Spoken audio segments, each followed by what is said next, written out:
Ladies and gentlemen, the President of the United States, accompanied by Congressman Jim Santini.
The next United States Senator from the great state of Nevada, Jim Santini.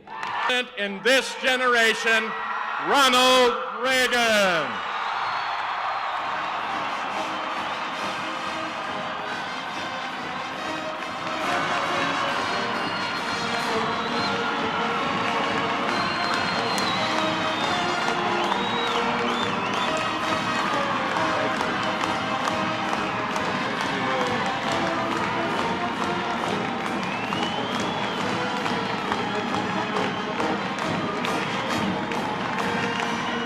Thank you. Thank you very much.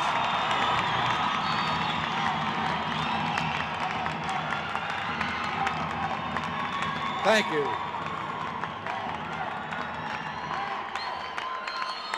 Thank you.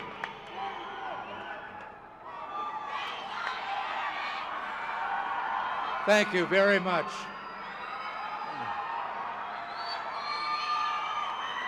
Thank you. Please.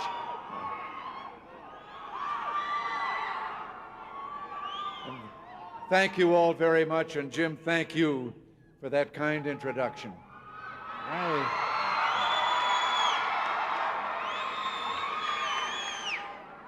You know, I was once a drum major of a boys' band in Dixon, Illinois, so I hope you'll forgive me if I thank the Carson City High School Senator Band,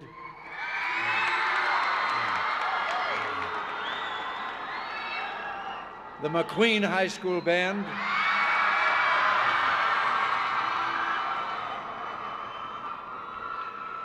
the Edward C. Reed High School Marching Raider Band,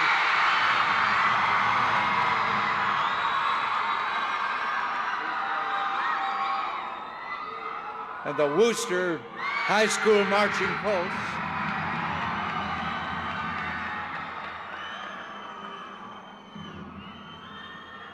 and special thanks to the University of Nevada, Reno, and the Wolfpack Marching Band.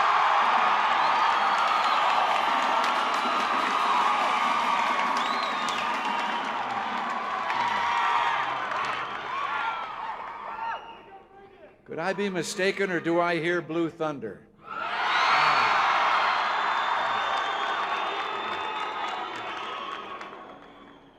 I see the Wolfpack has brought their thunder meter along.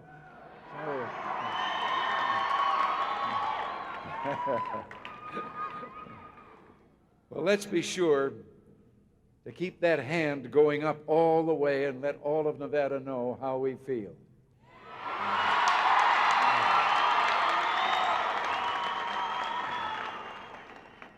Now, I can't help but see the young people here in the audience.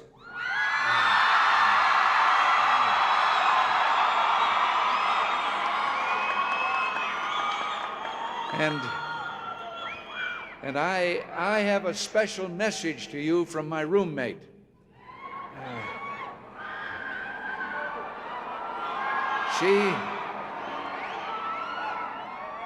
She said to tell you that when it comes to drugs, please, for yourselves, for your families, for your future and your country, just say no.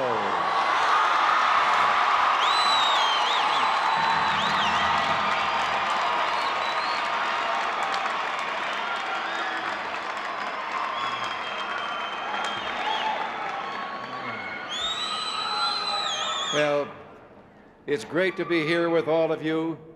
It's really great to be here with my best friend, Paul and Carol Laxalt.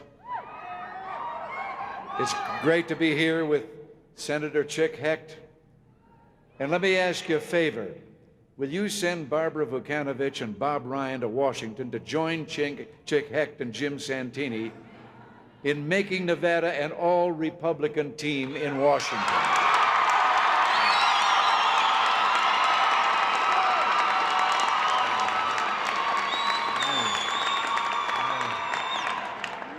You know, there's one thing in this election. I've heard some people here and there talking about checks and balances and so forth in government, and they're a little mixed up.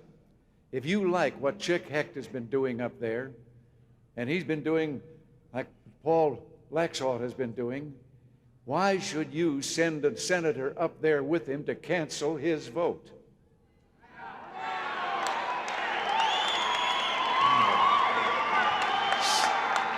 Send someone who will vote with him.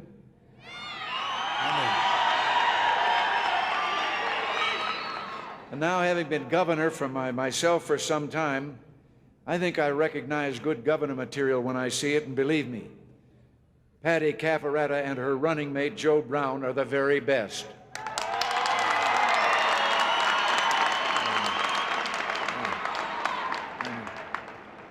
And I know that the running mate will do a good job in filling the shoes of Robert Cashel, who's the outgoing lieutenant governor. It's wonderful to be here in Nevada. And you know, as I often say to my staff, when we're taking off in Air Force One, it's great to get out of Washington and get back where the real people are.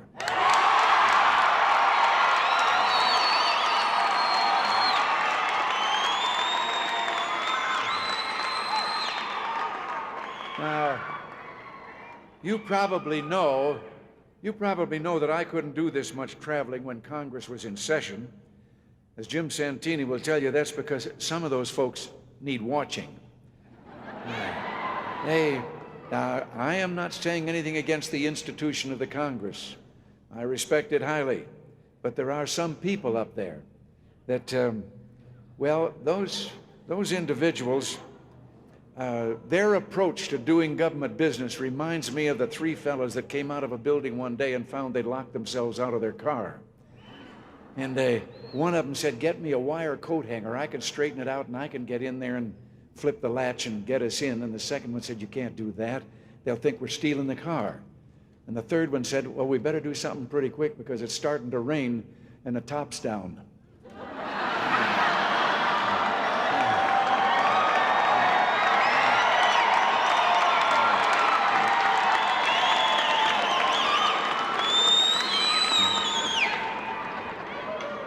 But that story says so much about how the tax and tax, spend and spend policies left our country just a few short years ago. Left it with negative growth, double-digit inflation, the highest interest rates since, and get ready, the highest rates since the Civil War. And so in 1981, Jim and I cut government growth, slashed regulations, and cut income taxes almost 25%. Today we're enjoying one of the longest economic expansions in our history. The prime interest rate has fallen by 2/3.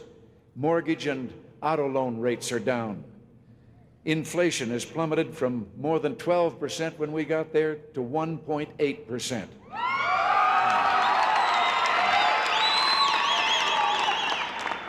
And we've created more than 11.5 million new jobs in less than 4 years, more jobs than Western Europe and Japan put together have created in 10 years.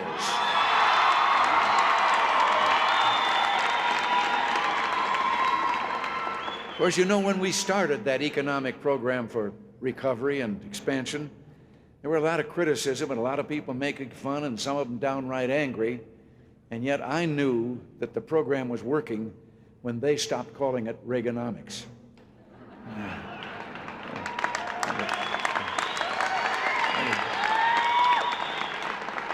Before I go any further, I want to give you some good news. Following last week's announcement showing gross national product, that's the figure, GNP, that represents the country's economic growth, and other indicators show our economy is gathering momentum. Just this morning, we learned the trade deficit in September declined for the second month in a row and is down now 30% from its high.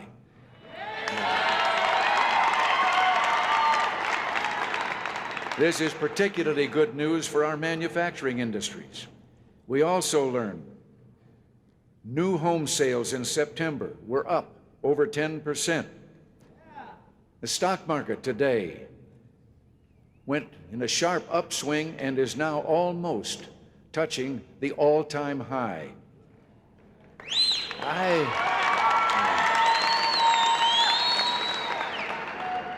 I believe the economy is on a roll and think it's a sure bet that we're about to hit another jackpot.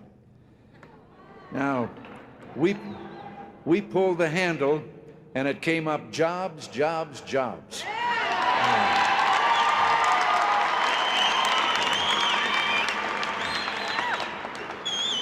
And I'm determined to see that those who still are not sharing fully in our nation's prosperity do so, and I give you my pledge. Neither Jim Santini nor I will be satisfied until this expansion reaches every sector of our economy and every home in America, and until every American who wants a job has a job.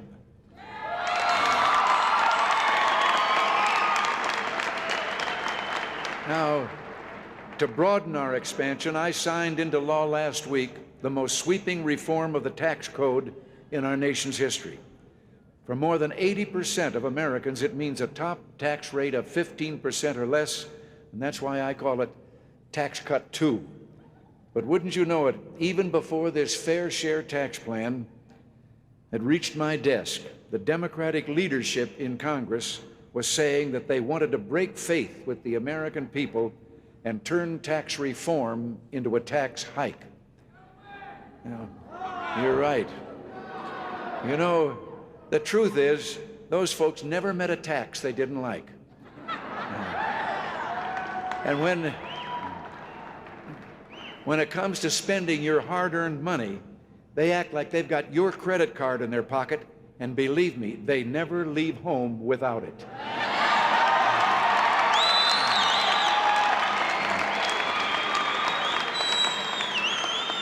The American people know the truth. We don't have a deficit because we're taxed too little. We have a deficit because Congress spends too much.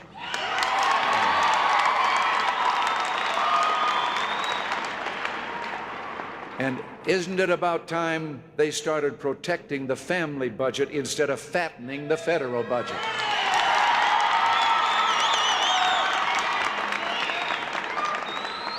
Now, the contrast between us and the leaders of the other party is just as apparent when it comes to judicial appointments. Now, you know, the president appoints the federal judges, but they have to be approved by the United States Senate. And since I began appointing federal judges to be approved by the Republican Senate, the federal judiciary has become tougher, much tougher, on criminals. Criminals are going to jail more often, and they're receiving longer sentences.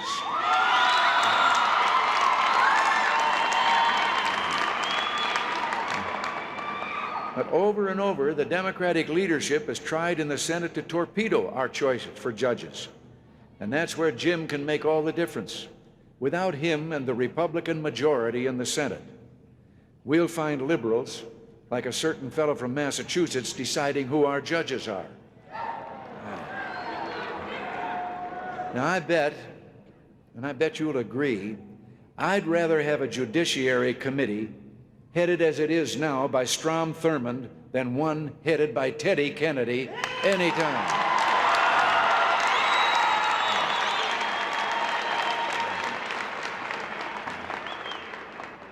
You know, this thing of partisan politics, right now I'm reminded of a story. Never mind, when you get to be my age, everything will remind you of a story. There was a Democratic fundraiser in a downtown hotel. And when they came out from the fundraiser, there was a kid with a bunch of puppies, and he was offering them for sale. Buy a Democrat puppy. Buy a Democrat puppy. 2 weeks later, the Republicans held a fundraiser there. And when they came out, there was the same kid with the puppies, and he was saying, buy a Republican puppy. Buy a Republican puppy. But it was a newsman there who recognized him from 2 weeks before, and he said, hey, kid, wait a minute. 2 weeks ago, those were Democrat puppies. Now you're here selling them and saying they're Republican puppies. How come? Kid says now they got their eyes open.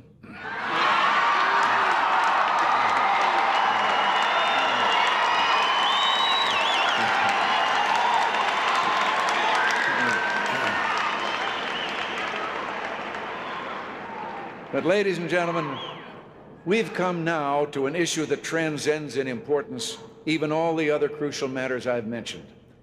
My most solemn duty as president, the safety of the American people and the security of these United States. And here too, because of the support of men like Jim Santini, we've been able to restore America's strength. There is nothing I'm prouder of in this job than the 2 million young men and women who make up the armed forces of the United States.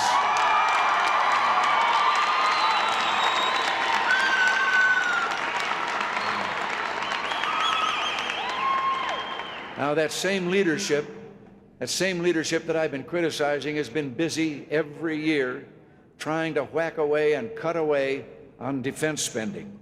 Well, let me tell you, if we ever have to ask those young people to put their lives on the line for the United States of America, then they deserve to have the finest weapon and equipment that we can produce.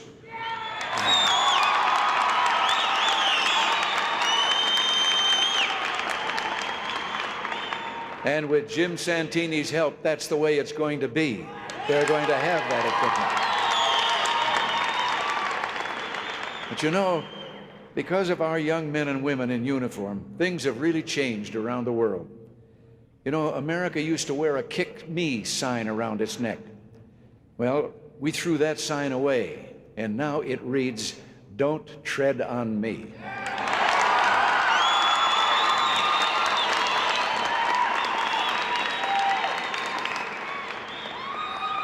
Today, every nickel and dime dictator around the world knows that if he tangles with the United States of America, he will have a price to pay.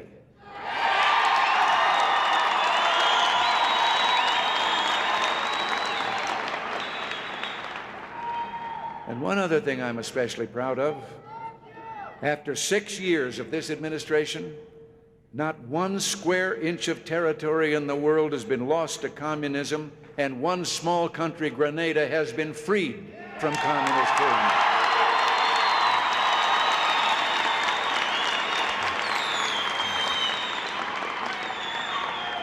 And finally, there's another special issue. We remain committed to our decision to move ahead with our Strategic Defense Initiative against ballistic missiles, SDI.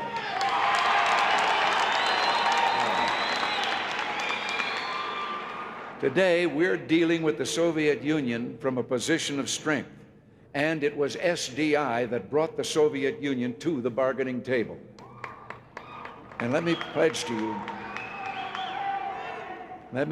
you, our goal is to keep America strong, to save the West from mutual nuclear terror, to make ballistic missiles obsolete, and ultimately to eliminate them from the face of the earth.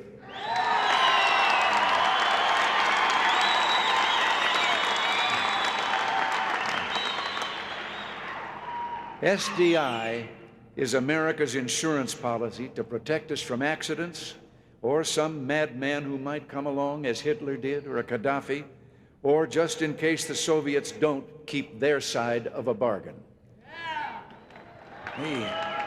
Their record on treaty violations is very clear. We can either bet on American technology to keep us safe or on Soviet promises. Each has its own track record. And I'll bet on American technology anytime.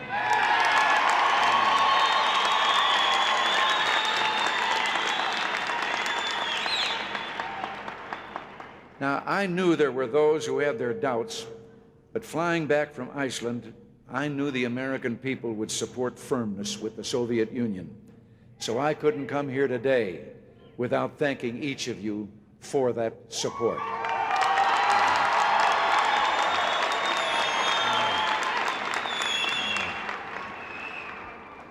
To you students, I have to confess, I'm not a linguist, but I was very proud of one little foray I made into the use of a foreign language while we were in Iceland.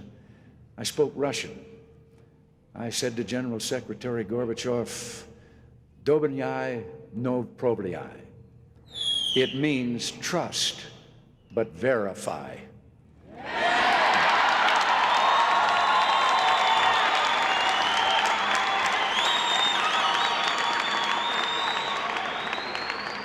But let me tell you, we never could have come this far without the support of people like Jim Santini. I remember back in 1981 when we needed all the help we could get to cut your taxes and get this economic expansion rolling. Jim was a Democrat back then, but despite threats from the liberal Democratic Party leadership, Jim Santini promised me his support. And Jim Santini is as good as his word. He came through with the votes.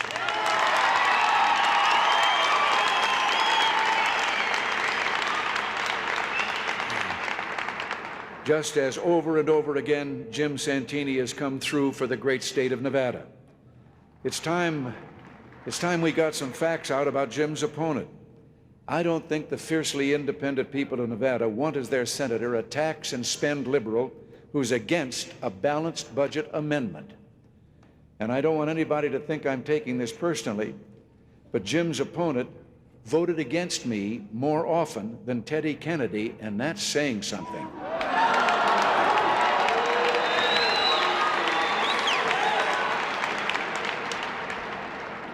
Now, I know I couldn't be speaking to a crowd like this without there being a number of Democrats and independents present here in the audience.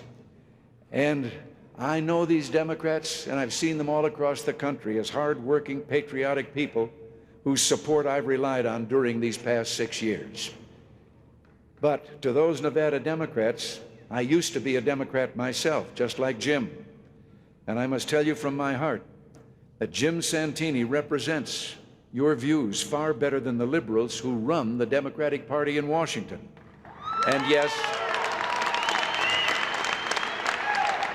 right here in Nevada. So I ask all Nevada Democrats whether, just maybe, they ought to join the Republican Party as Jim and I did. I know it isn't easy, but as Winston Churchill, that great British statesman, when he was in the Parliament, Churchill changed parties and was criticized and maligned for doing so. And Churchill summed it all up. He said, "Some men change principle for party, and others change party for principle."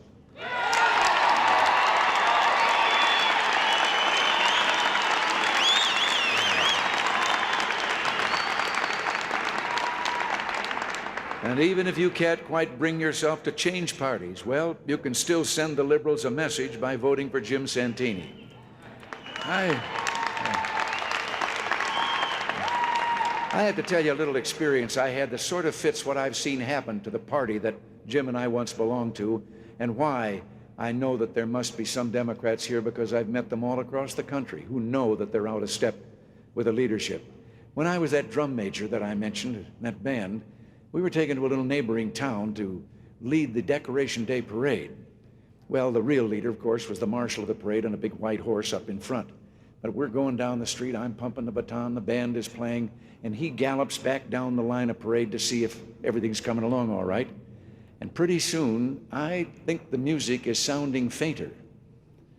And I sneaked to look over my shoulder. The man on the horse had gotten back just far enough to turn the band to the right down an intersection where the parade was to go, and I was marching up the street all by myself. And that's an apt description of the Democratic Party. The membership of the party by the millions long ago has turned to the right, and there's still the leadership marching down the street.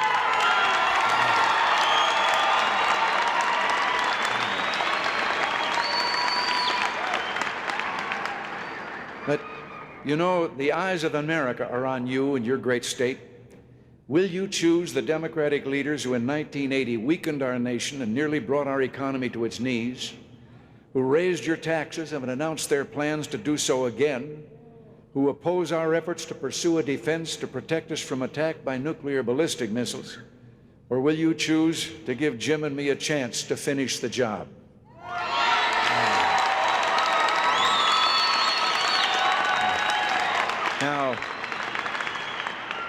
Now, just to be sure where you stand, I thought I'd conduct an informal poll, and I want you to speak up loudly and let all America hear.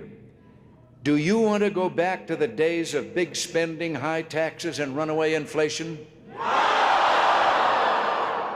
Do you want Ted Kennedy controlling the confirmation of federal court judges? Do you want to return to policies that gave us a weak and vacillating America? That's good to hear. Now, would you rather have, would you rather have an America that is strong and proud and free? Do you want Jim Santini as your senator from the great state of Nevada? Well, you just made my day, and you didn't hurt Jim Santini's feelings at all.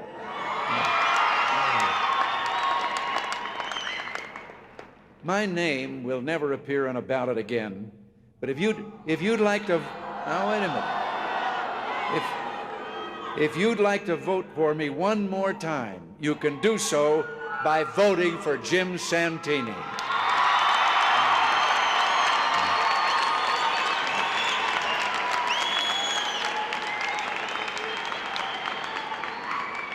But important as this election will be to me, it'll be even more important to you, especially to you young people, for it'll shape our nation's future.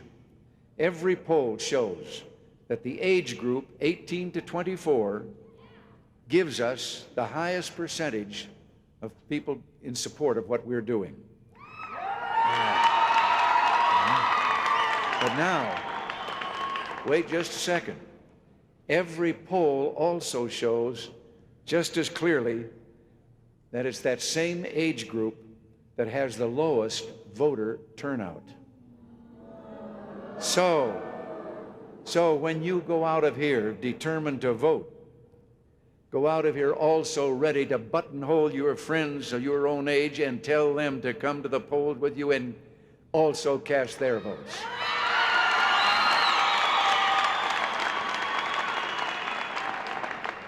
You know, back at the beginning of World War II, as we entered that terrible war, General George C. Marshall, the Chief of Staff of the United States Army, was asked if we had a secret weapon, and if so, what it might be. And George Marshall said, yes, we do have a secret weapon. It's just the best blankety-blank kids in the world.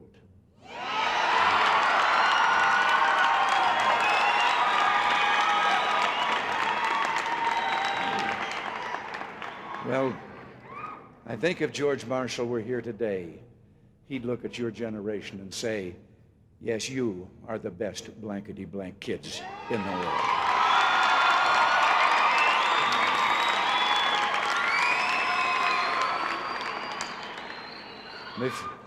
If in this hall today, they share that same feeling and make that same pledge. There have been times over recent years when things have slipped, as they did a few years ago, and when it didn't seem as if we were going to turn over that kind of an America. But now, it's back in stride, and it is there. And we're determined that when it's your turn, that's the kind of America that we're going to hand to you.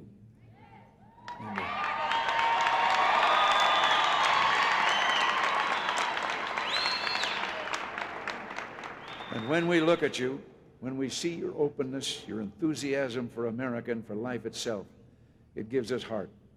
So when you go to the polls, win one for Jim Santini. Win one for your future and for America's future. Yeah, and win one for the Gipper.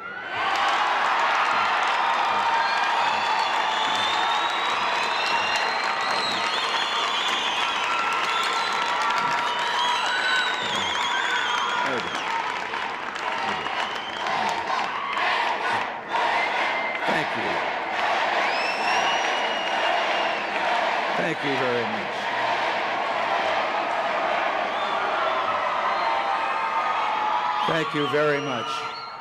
Thank you. If I've said thank you and God bless you, but I just have to add, if any of you have been wondering, what does somebody like me, what does it feel like to hear you? I'll tell you, it's a very humbling experience, and I'll do my best to try to deserve. Thank you very much.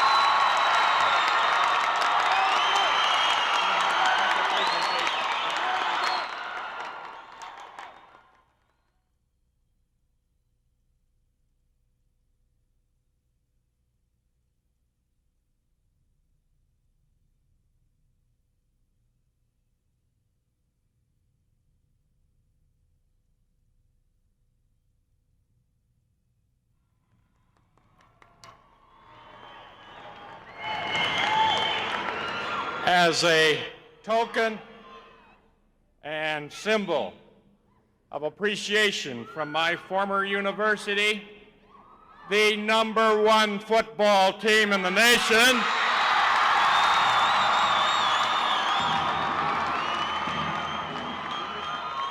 from the University of Nevada, Reno, your jersey for the next game, Mr. President, and our appreciation and thank you to you.